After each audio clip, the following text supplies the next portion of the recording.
Hi guys, I wanted to do a video on Bigorexia following the passing of Rich Piana. It's quite topical in the fitness sort of community at the moment, this issue of Bigorexia.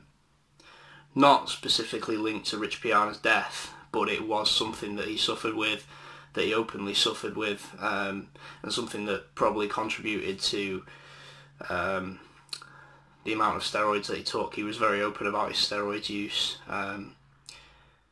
That contributed to the way that he lived his life. You know, he used to post videos of him at expos and that sort of thing, of him carving up for the day, just to look huge for his fans. That was the persona that he portrayed to his fans. That was the image that his fans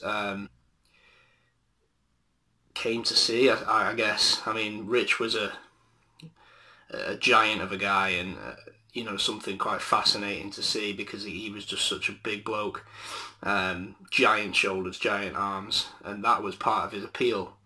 Of course, Rich was a really charismatic guy. Obviously, I never knew him, but I did used to watch his videos quite frequently, and they were videos that I used to help motivate myself. So it's a big loss to the fitness community, to the fitness world. But yeah, he was a guy that openly suffered with Bigorexia. It's been defined as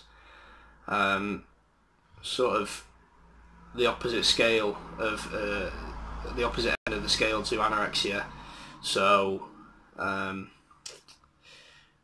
big guys basically thinking they're a lot smaller than they are, and trying to getting themselves down because they think that they're not maintaining a certain size. And I would probably describe it as a physical anxiety. I think that the people who have it are extremely aware of their physique and the need to uphold it in front of people. And I think that the role that social media has played a huge role in the increase in Bigorexia. I think 10% of males in the gym claim to have it. I would suggest that more have it, but it's maybe a subconscious thing. Guys going out on nights out and doing press-ups before they go out, bicep curls before they go out to make themselves look as big as possible, wearing tight clothing in the gym, wearing tight clothing outdoors. On the other side of things, there's people that I know who will refuse to wear anything tight, so as to hide their physique, because they're very, very anxious about it. But I think people who wear tight stuff can be quite anxious about their physiques as well, because they want to make themselves look as big as possible at all times, whereas other people want to hide it, so nobody can pass any judgment at all. There are different types of it, I think, but I think the role of social media has to be sort of looked at,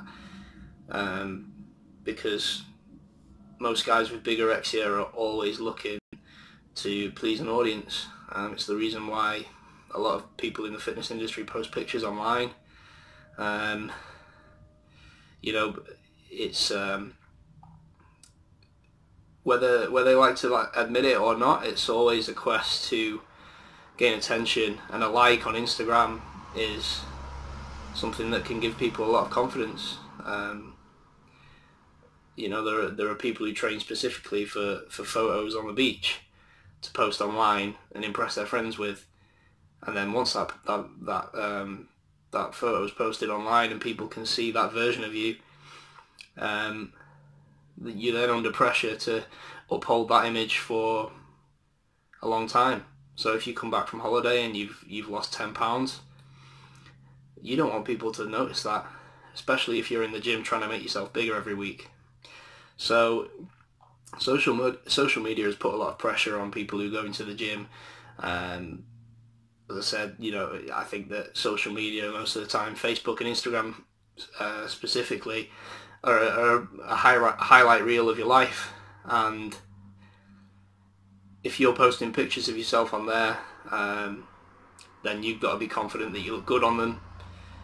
And it's possible that at some point in the future you're going to look worse than you do on those photos, and it leads to a vicious cycle. And you know, it's like a constant quest to get back to that best version of yourself.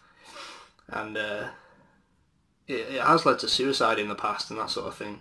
So it's definitely very serious. I know that Rich used to say that he was most comfortable and happy at a certain size, which was much smaller than he actually was, but because of his audience online and because of the expos that he used to go to, he never felt that he could go back down to that size, because it may have lost him, you know, a large portion of his fan base.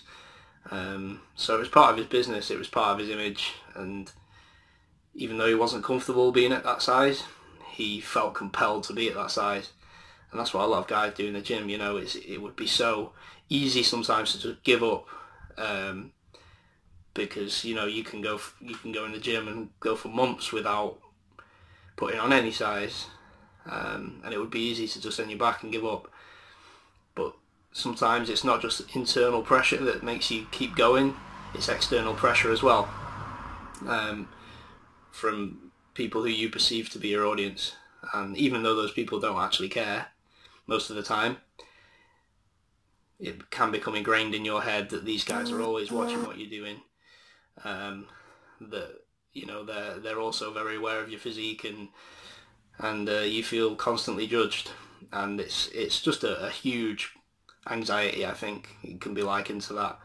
So it's definitely a very serious issue, but I think that social media has made it more of a topical thing, and it's definitely accelerated it a little bit. So yeah, that's my take on it.